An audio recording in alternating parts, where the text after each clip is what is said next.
আসসালামু আলাইকুম। অজ্ঞাতনামা রোগী দীর্ঘদিন সদর হাসপাতালে ভর্তি ছিল, ফেনী সদর হাসপাতালে।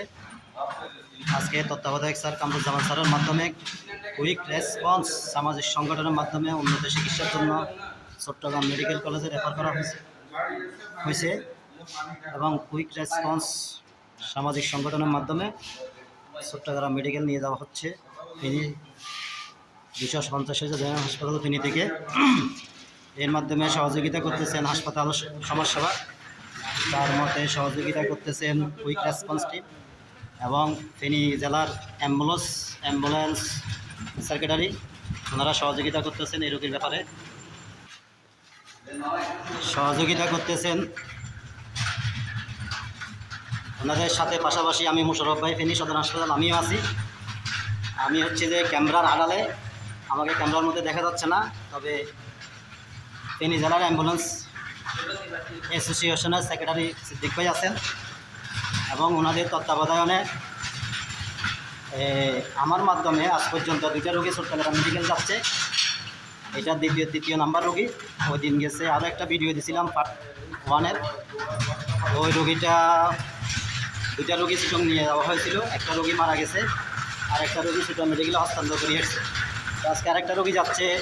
এখানে আমার জয় মামা আছে কুইক রেসপন্সে, তারপরে মামা আরেকজনের নাম, হ্যাঁ, আরেকজন মামা আছে, ওনার নামটা আসলে আমার জানা নাই, সরি, দুঃখিত। তো আপনারা যারা আমার ভিডিওটা দেখবেন আসলে অসহায় দরিদ্র রোগী, তো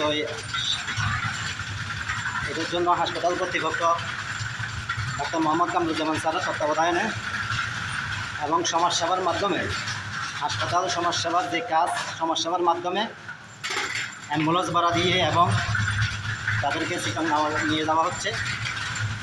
আপনারা বেশি বেশি একটু শেয়ার করবেন এবং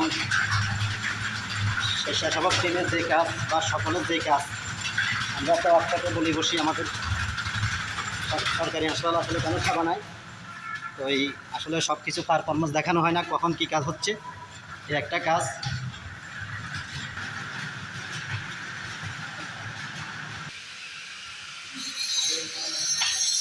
চলেন ভিডিও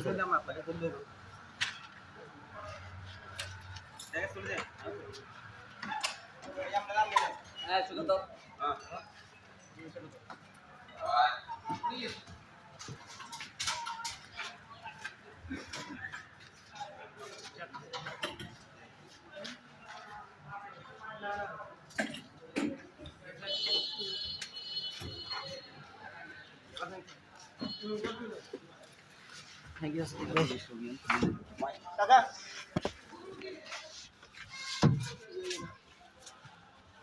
ভিনেগার আছে, ওষুধ আছে।